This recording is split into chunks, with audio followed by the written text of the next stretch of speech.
Hi friends, ఎలా ఉన్నారు? Hope you all are doing good. Welcome to our channel talk on wheels.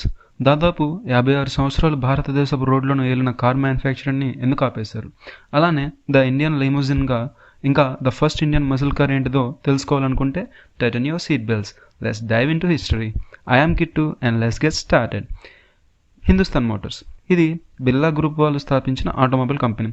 So maximum అందరికీ HM అనగానే గుర్తొచ్చే car Ambassador. So ఈ thought నుంచి మనల్ని బయటకు తీసుకొచ్చేలా కాంటెస్సా మోడల్ని ఇండియన్ మార్కెట్లో 1900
ఫైవ్ స్పీడ్ మాన్యువల్ గేర్ బాక్స్తో రీప్లేస్ చేయడమే కాకుండా 1.5 లీటర్ BMC ఇంజన్ని 1.8 లీటర్ 4ZB1 ఇంజన్తో రీప్లేస్ చేశారు.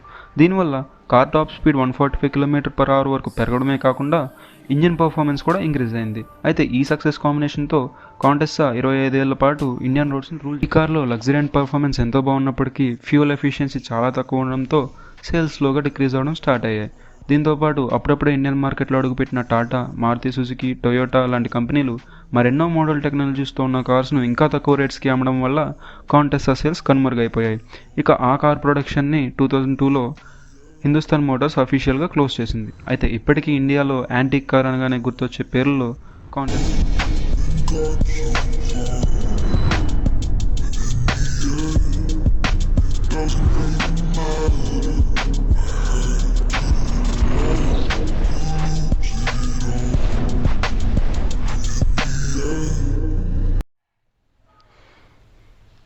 మన ప్రధాని మోడీ ఇప్పుడు అంటున్న మేడ్ ఇన్ ఇండియా స్టేట్మెంట్ని తలపించేలా హిందుస్థాన్ అంబాసిడర్ ఒక original made in India car. Politicians convoy నుంచి సినిమా హీరోస్ వరకు, ఢిల్లీ నుంచి గల్లీ వరకు అంబాసిడర్ అంటే తెలియని వారే ఉండరు. సో డీటెయిల్స్లోకి వెళ్తే అంబాసిడర్ కార్ని బ్రిటిష్ కంపెనీ అయిన మారిస్ మోటార్స్ యొక్క ఆక్స్ఫోర్డ్ సిరీస్ 3 మోడల్ని బేస్ చేసుకుని డిజైన్ చేశారు. దీన్ని ఇండియాలో 1958లో లాంచ్ చేసినప్పటి నుంచి లాంగెస్ట్ మ్యానుఫ్యాక్చర్డ్ కార్. అంటే 1958 నుంచి 2014 వరకు మొత్తం 56 సంవత్సరాల వరకు దీని లెగసీ కంటిన్యూ అయింది. అంటే ఆ కార్ని మన ఇండియన్స్ ఎంతగా అభిమానించారో వేరేగా చెప్పనవసరం లేదు. అయితే ఆ సుదీర్ఘమైన చరిత్రలో మొత్తం 7 మోడల్స్ని అంబాసిడర్లో రిలీజ్ చేశారు. మొట్టమొదటిది మార్క్ 1 కాగా BS4 స్టాండర్డ్స్ కలిగిన ఎన్కోర్ ఆఖరిది.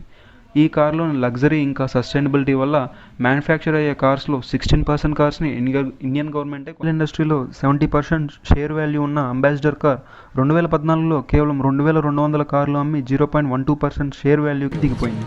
అయితే ఈ డౌన్ఫాల్కి చాలా రీజన్స్ ఉన్నాయి. 1990స్లో దేశంలో లిబరైజేషన్ స్టార్ట్ అయ్యాక చాలా మోడర్న్ కంపెనీస్ కొత్త టెక్నాలజీస్తో కార్స్ని మార్కెట్లోకి వదిలాయి. అంతేకాకుండా మోడల్ని ఎప్పుడు కాన్స్టెంట్గా ఉంచడం వల్ల అంబాసిడర్ ఆధునిక వినియోగదారుడి మన్నన పొందలేకపోయింది. అటు ఎస్సీవీ కేటగిరీలోనూ ఇటు హ్యాచ్ బ్యాక్ కేటగిరీలోనూ అంబాసిడర్ ఇమడలేకపోయింది. సో ఇక ఇన్ని డిసడ్వాంటేజెస్ వల్ల ఈ కార్ని హిందుస్థాన్ మోటార్స్ డిస్కంటిన్యూ చేసేసింది. టెక్నాలజీతో పాటు మనము అప్డేట్ అవ్వాలి అని ఈ 2 కార్స్ని చూస్తే మనకి అర్థమవుతుంది. సో మీరు ఆటోమొబైల్ అప్డేట్స్ తెలుసుకోవాలనుకుంటే మన ఛానల్ని సబ్స్క్రైబ్ చేసేయండి. ఈ వీడియో మీకు ఇన్ఫర్మేటివ్గా అనిపిస్తే డూ లైక్ అండ్ షేర్.